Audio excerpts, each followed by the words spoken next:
Welcome back to the deep dive. Today we are jumping into a moment in history that I really think we take for granted. We're looking at the sources from the era where humanity essentially looked at thousands of years of tradition, Mm, things like kings, superstition, doing things just because, that's how we've always done it. And they finally said, wait a minute, does any of this actually make sense? it's a massive pivot point. Yeah. And it's what we usually call the Enlightenment or the Age of Reason. Yeah.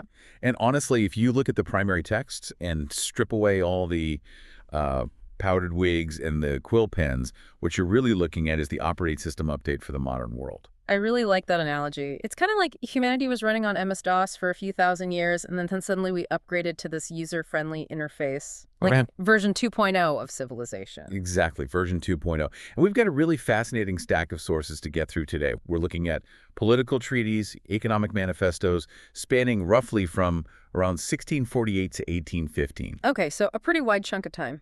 Yes. But the mission of this deep dive for you listening is to figure out how this specific group of thinkers managed to literally change everything, Politics, money, religion. all of it. And they did it by asking one simple question, which was, can we apply science to society? Because right before this, you had the scientific revolution, right? Right. You had Newton, you had Galileo, Kepler, and their writings proved that the physical universe actually follows strict laws. So gravity isn't just a mood of the universe, it's a law. Yeah, if I drop an apple, it falls. It doesn't matter if the king commands it to float in the air. Exactly. It doesn't matter if the Pope prays for it to hover. It just falls. Precisely. So the Enlightenment thinkers, they call themselves the Republic of Letters in a lot of these texts. They asked, well, if the planets follow laws, and if falling apples follow laws, surely there are natural laws that govern human behavior too. Like laws for government and laws for money. Yes.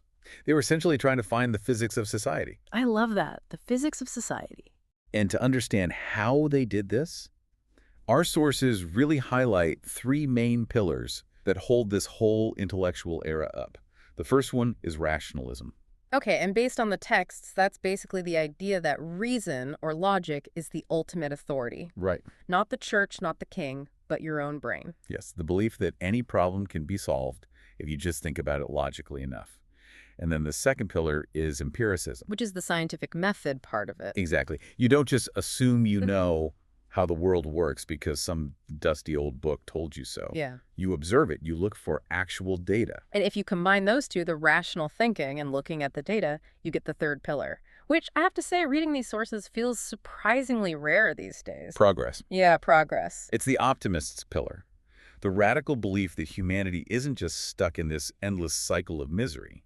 We aren't doomed to suffer like our ancestors did. We can actually solve our problems if we just think clearly. Which is funny because, looking at the news today, that sounds almost painfully naive. It does. But I guess back then, that optimism was practically a weapon. Oh, it absolutely was. It Yeah. was a total rejection of the older idea that the Golden Age was in the past. They believed the Golden Age was ahead of us. And nowhere did that weapon do more damage to the status quo than in politics. Let's get into the politics then. Because before this software update, the political source code was, well, let's just call it highly authoritarian. To say the least, the dominant operating system was the divine right of kings, which essentially meant the king is in charge because God explicitly put him there. Right, so if you question the king, you aren't just being a traitor. You're a heretic. You are literally arguing with the Almighty. Talk about a closed loop. You can't argue with God, so you can't argue with the guy wearing the crown. That is the ultimate job security. It really is. But then you have this group, you'd call them the Avengers of political philosophy, Yeah. showing up in our sources to dismantle this. And the first one we really need to talk about is John Locke. Oh yes, his second treatise on civil government. This is where the readings get really spicy. Locke introduces a concept that completely undermines the divine right. He calls it natural rights, specifically life, liberty, and property.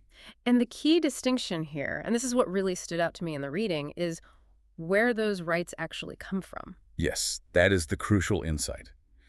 Locke argues in his text that these rights are not gifts from the king. You aren't just granted liberty like it's some kind of royal favor. You're born with it. Exactly. It's a factory setting from the creator or from nature itself. So if the king didn't give me my freedom, Then the king has absolutely no authority to take it away. that is a wildly dangerous idea to be publishing in 1689. It basically says the king is just a manager. He's not the owner of the company. Correct.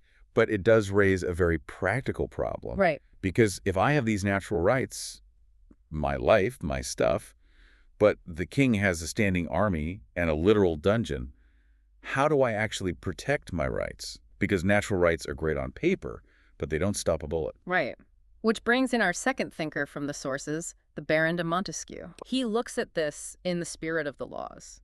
And he's not looking at who should rule, but how power actually works mechanistically. He's the engineer of the group. He realizes that power is kind of like a gas kick. It expands to fill whatever space is available. So if you give one single person the power to make the laws, enforce the laws, and judge the laws, they will inevitably become a tyrant. And it's not even about them being a bad person. No, it's just the nature of power itself. So his solution is to just break the machine, slice it up into parts. Exactly. Separation of powers, checks and balances. You make ambition counteract ambition.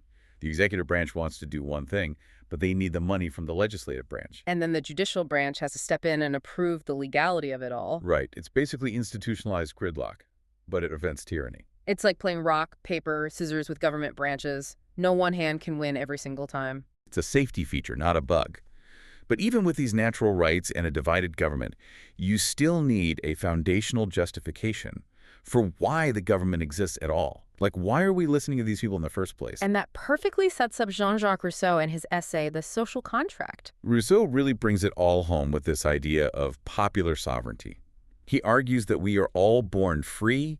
The only reason we are in chains, the only reason we obey laws and pay our taxes is because we have implicitly agreed to a contract. Meaning, I give up a little bit of my absolute freedom, like the freedom to steal your car or just drive on the sidewalk. Right. And in exchange for that, the government protects my fundamental rights. Correct. But here's the major aha moment that fueled actual revolutions in America and France. In a normal contract, like if you hire a contractor to fix your roof, And they don't fix the roof. what do? I stop paying them. I fire them. Exactly. Rousseau argues that if the government fails to protect your natural rights, the contract is completely void. Which means we have the right to overthrow the government. Yes, you go from the king being God's untouchable representative to the king is our employee and he's failing his performance review. That shift is just seismic. It legitimizes revolution on paper. It changes the world. It's incredible to think how radical that was. They took the power from the sky and just dropped it right into the hands of the people. But reading through these sources, they didn't just stop at politics.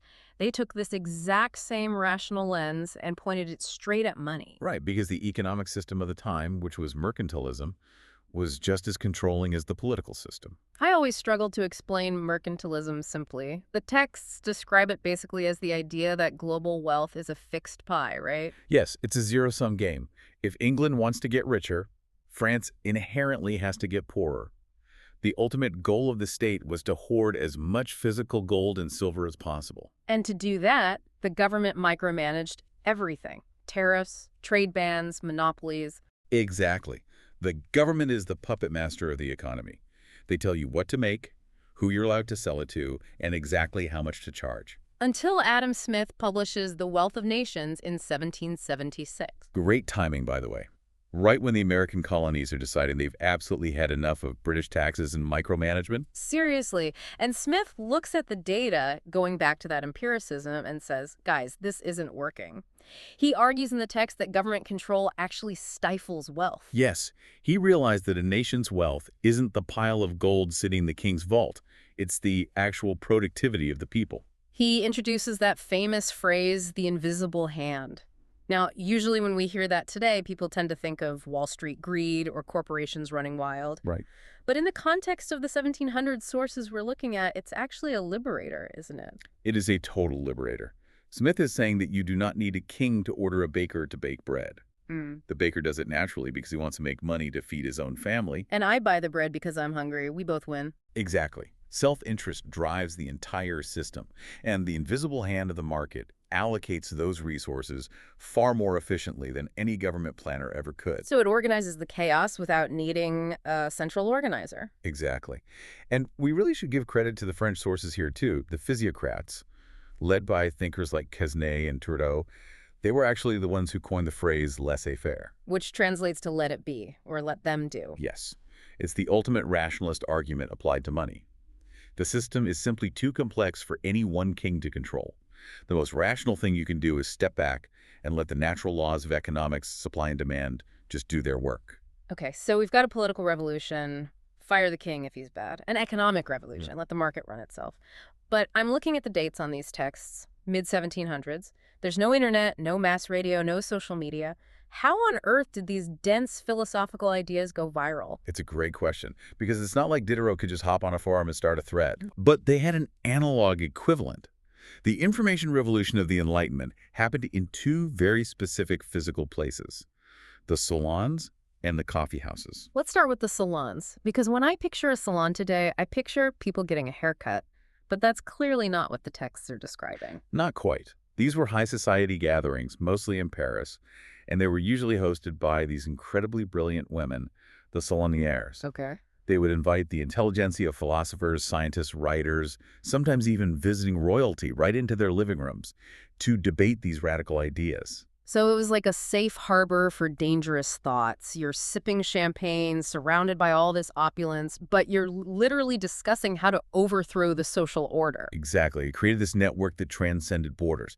But the salons were really for the elite. If you were just a regular person, a merchant, or a university student, you went to the coffee house. The penny universities. That's the nickname they got. For the price of a single cup of coffee, which is a penny, you could sit there for hours, read the latest pamphlets, and just argue about the social contract or the fluctuating price of wheat. And everyone is heavily caffeinated. Which is actually a massive shift, right? Because before this, reading the history, people were mostly drinking beer and wine all day just because the water wasn't safe. Absolutely. Think about that shift. Europe went from a depressant, alcohol, to a stimulant, caffeine. Wow. That change in daily brain chemistry literally fueled the Enlightenment. The debates in these coffee houses were intense, they were loud, and they were very smoky. But the ultimate tool for spreading this knowledge, if we go back to the software analogy, the server for this new operating system was the encyclopedia. Edited by Denis Diderot.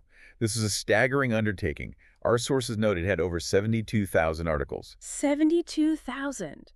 That is wild for handwritten, hand-typeset work. But reading excerpts from it, it wasn't just a standard dictionary, was it? He didn't just neutrally define words, he defined them with a very specific agenda. That's a great way to put it. He injected the whole Enlightenment worldview right into the definitions. His goal was to catalog all human knowledge, but present it strictly through a rational lens. Give us an example of how he did that. Well, if you looked up the slave trade, a traditional dictionary of the time might just coldly explain the shipping logistics.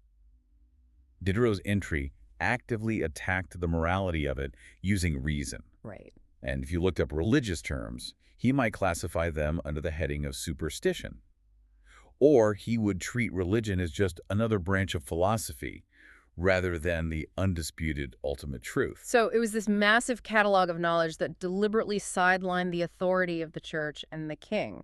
It reads basically like a Trojan horse of radical ideas just disguised as a harmless reference book. Exactly. And the authorities absolutely hated it. The texts show it was banned multiple times, but people just kept buying it on the black market. It fundamentally changed how people saw the world. Which naturally brings us to the most contentious part of these sources, religion. Because if reason is the new king, where does that leave God? This was definitely the source of the biggest friction in the texts. The Enlightenment didn't necessarily kill religion, but it undeniably demoted it. Privatized is the word I'd use based on the readings. That's very accurate. Yeah. Before this era, religion was a strict public mandate. The king's religion was your religion, period. But Enlightenment texts argued that faith should be a matter of private conscience. It shouldn't dictate your status as a citizen.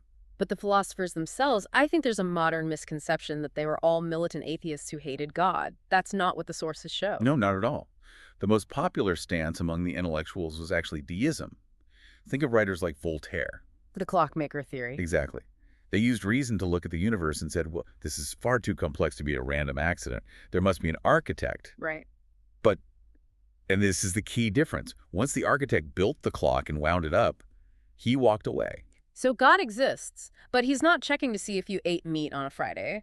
He's not parting the seas or performing miracles. He just set the laws of physics and left the building. Which was incredibly convenient for the scientists of the time, because it meant you could study nature without constantly worrying about divine intervention messing up your data. You didn't have to factor miracles into a physics equation. But then you did have the skeptics who pushed it a lot further, like David Hume. Hume was the ultimate empiricist, Mm. and he was a troublemaker in the best possible way. He wrote, "Look, all human knowledge comes from our physical senses. I can't see God, I can't touch God, so we cannot claim religious belief as a factual certainty." It's just a feeling. Right, it's a hope, not a scientific fact. And then you read the hardliners Diderot, Baron d'Holbach, who just went full atheist in their writings, saying there is no God, there are only atoms and the void. That must have been deeply terrifying for the average person reading this. It was terrifying, and it sparked a massive cultural backlash. You can't just strip away centuries of spiritual comfort and replace it with cold, hard logic without people reacting. That's exactly why the sources show the rise of movements like Methodism with John Wesley or German Pietism. It was almost a counterculture movement against reason. Like, you have your logic, but we have our feelings. They called it heart religion. Wesley preached that faith wasn't about academic theology or complex rational arguments. It was about a personal, highly emotional relationship with God. It was a direct, visceral reaction to the coldness of deism. That tension, the head versus the heart, really defines the whole era. And frankly, it's a tension we still completely have today. But speaking of tension, we have to talk about the blind spots in these sources. Because for a group of guys so obsessed with reason and universal rights, they harbored some incredibly irrational prejudices. The software update definitely had some significant glitches. The biggest one being gender. It is the glaring paradox of the Enlightenment texts. You have Rousseau shouting from the rooftops about freedom for all mankind, and then in the very next breath, writing that women are naturally subservient and men entirely to please men. It is incredibly frustrating to read. He basically argues that women are biologically incapable of the kind of rational thought required for full citizenship. Which is, if we're using their terms, totally irrational. Yeah. But he didn't get a free pass on that. No, he didn't. You read Mary Wollstonecraft. She wrote A Vindication of the Rights of Woman. And what I really love about her text is that her argument was pure Enlightenment logic. Yes. She didn't write an essay saying, this hurts my feelings. She wrote an essay saying, this doesn't logically make sense. She turned their exact weapon right back against them. Oh. She argued, you men think women are inferior. That's simply because you refuse to educate us. Right. She argued that if you gave women the exact same education and opportunities as men, they would prove to be just as rational and just as virtuous. She was basically pointing out that they were confusing nature with nurture. Like, you've created a legal and social system that forces women to be dependent, and then you turn around and scientifically blame women for being dependent. Exactly. And she did have some male allies in the sources, like the Marquis de Condorcet. He was a mathematician and a philosopher who forcefully argued for full political rights for women. He pointed out the total hypocrisy of it? He did. He said you cannot fight for natural universal rights while simultaneously ignoring 50% of the human race. They didn't win that political battle at the time. Obviously, it took another century or so. But they firmly planted the flag. They proved that the core logic of the Enlightenment inevitably leads to equality, even if the men writing the original texts weren't ready to accept it. They laid the philosophical groundwork for modern feminism. And there was one other area in the text where reason actually did deliver immediate, tangible results. Criminal justice. Oh, yes. Cesare Beccaria. His treatise on crimes and punishments. Before Beccaria, the justice system was an absolute horror show. The sources detail things like systematic torture, breaking on the wheel, completely arbitrary executions, secret trials. It was entirely about the state extracting bloody revenge on your physical body. And Beccaria looks at this data and says, well, this just isn't efficient. Right. He argues that the primary purpose of punishment isn't revenge at all. It's deterrence. You simply want to stop people from breaking the law. And to deter crime, he says, you don't need to be horrifyingly cruel. You just need to be certain. Certainty over severity. That was his mantra. If I know I will definitely get caught and have to pay a fine, I probably won't commit the crime. But if the punishment is being drawn and quartered, yet I have a 90% chance of getting away with it because the police force is corrupt or incompetent, You might actually take the risk. it's such a distinctly modern concept. The Mm. idea that justice isn't about how much pain you can inflict, it's about how efficiently the system works. It really is. It became the foundation of our entire modern penal code. He used reason to argue against the death penalty and against torture, not just because they were morally cruel, but because the data showed they didn't actually prevent crime. So when we zoom out and look at this whole stack of sources together, it really is staggering. We went from the divine right to natural rights, From the king's personal treasury to the free market. and from mandatory public dogma to private conscience. And fundamentally, we moved from a society based entirely on collective tradition to a society based on the autonomy of the individual. So why does this matter to you, the listener, right now? Why should you care about a bunch of essays written by guys in powdered wigs 300 years ago? Because we are swimming in the water the Enlightenment created. Our democracies, our concept of human rights, our entire scientific method, our capitalist economy, it all stems directly from this specific historical moment when we decided to trust reason over tradition. We are all children of the Enlightenment, whether we actually like it or not. We are. The very fact we are sitting here having this deep dive, freely discussing these ideas without any fear of being arrested for heresy, is an Enlightenment victory. It is. But I want to leave you with a thought to mull over. The Enlightenment texts were driven by this intense, unwavering faith in progress. The idea that if we just apply enough reason, we can literally fix everything. Poverty, war, injustice, they truly believed reason would cure it all. That was the dream. But here we are in the 21st century. We have more data, more science, and more reason than Voltaire or Locke could have ever possibly dreamed of. And yet we still have war. We still have massive inequality. We still have people acting deeply, deeply irrationally every single day. It does raise a very uncomfortable question. Did they miss something in the source code? Is reason actually enough to hold a human society together? Or are there fundamental parts of the human experience, like fear, tribalism, the deep need for myth and belonging that a logical software update can just never quite fix? That really is the question we're still trying to answer today. The Enlightenment gave us incredible tools, but it didn't solve the human condition. Something for you to chew on next time you're scrolling through a deeply irrational social media thread. Thanks for joining us on the deep dive. We'll see you next time.